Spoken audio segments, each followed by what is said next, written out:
భవిష్యత్తులో మళ్ళీ ఖచ్చితంగా వస్తే ఇటువంటి దుర్మార్గులకి స్పెషల్ కోర్టులు పెట్టి స్పెషల్ జడ్జిలు పెట్టి వాళ్ళకి ఖచ్చితంగా శిక్ష వచ్చే విధంగా మళ్ళీ రాజకీయాల్లో మార్పులు తీసుకొని రావాలని పార్లమెంటులో కూడా మాట్లాడుతున్నాం. మరి ఈ రకంగా తెలుగుదేశం పార్టీ తరఫున రాష్ట్రం పట్ల ఇంత బాధ్యతతో మనం అందరం కూడా కష్టపడుతున్నప్పుడు నరసన్నపేట ప్రజానికానికి కార్యకర్తల ద్వారా మరొకసారి పిలుపునిస్తున్నాను. మనమే ప్రధానమైనటువంటి పాత్ర పోషించాలి.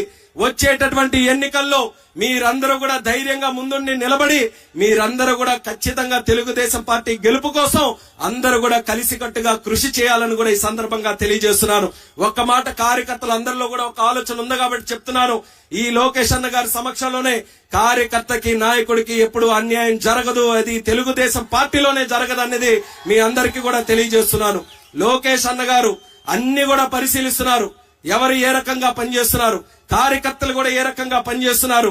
అందుకనే ఈ రెడ్ బుక్ ఎలాగైతే ఉంచారో వాళ్ళ భరతం పట్టడానికి రెడ్ బుక్ ఉన్నట్టుగానే ఆయనకి గ్రీన్ బుక్ కూడా మన తాలూకుది మెయింటైన్ చేస్తున్నారు. అంటే మన పార్టీలో ఎవరు కష్టపడి పనిచేస్తున్నారు, వాళ్ళకి ఎలా న్యాయం చేయాలనేది ఆయనకి సంపూర్ణంగా తెలుసు. కాబట్టి మనం ఎవ్వరం కూడా భయపడాల్సినటువంటి అవసరం లేదు, అధైర్యపడాల్సినటువంటి అవసరం లేదు. మనకున్న లక్ష్యం ఒక్కటే, రేపు తెలుగుదేశం పార్టీని నర్సన్నపేటలో గెలిపించుకొని ఏదైతే లోకేష్ అన్న గారు మన అభిమానం మీద మన దగ్గరికి వచ్చారో మనం గెలిపించుకోవాలనేది కూడా ఈ సందర్భంగా మీ అందరికీ కూడా మరొకసారి తెలియజేసుకుంటున్నాను. ఎర్రన్నాయుడు గారు ఎంతో ప్రీతివంతంగా చూసుకునే నియోజకవర్గం ఈ యొక్క నర్సన్నపేట నియోజకవర్గం.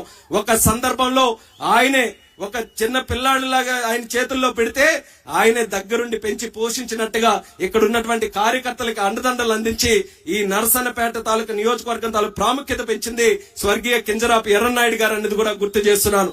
అలాగే నేను కూడా ఎల్లప్పుడూ ఈ నరసన్నపేట నియోజకవర్గానికి కట్టుబడి ఉంటాననేది కూడా ఈ సభాముఖంగా మీ అందరికీ కూడా తెలియజేసుకుంటూ మీ తాలూకా సహకారం ఎల్లప్పుడూ కూడా ఉండాలి.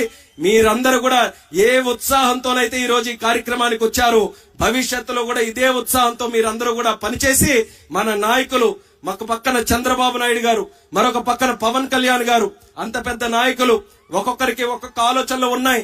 కానీ ఇద్దరు కూడా కలిసికట్టుగా ఈ రోజు పోరాటం చేస్తున్నారు. ఎందుకని రాష్ట్రానికి పట్టినటువంటి పిచ్చి కుక్కల్ని తరిమి కొట్టాలనంటే అందరం కూడా కర్రలు పట్టుకోవాలి.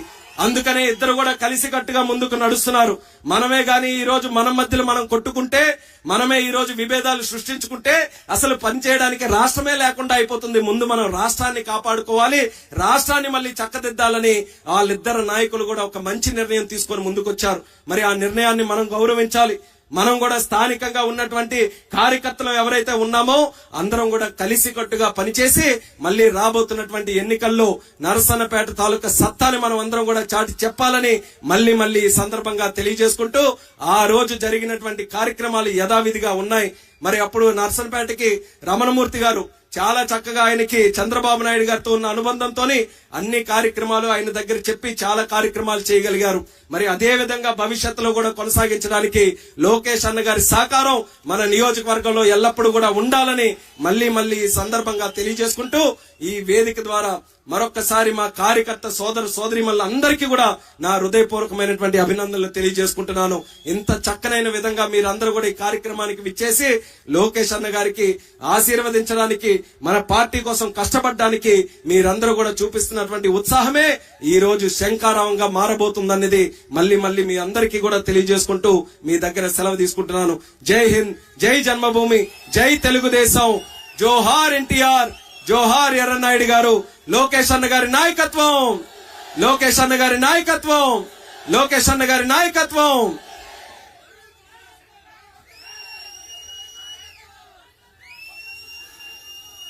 లోకేష్ గారి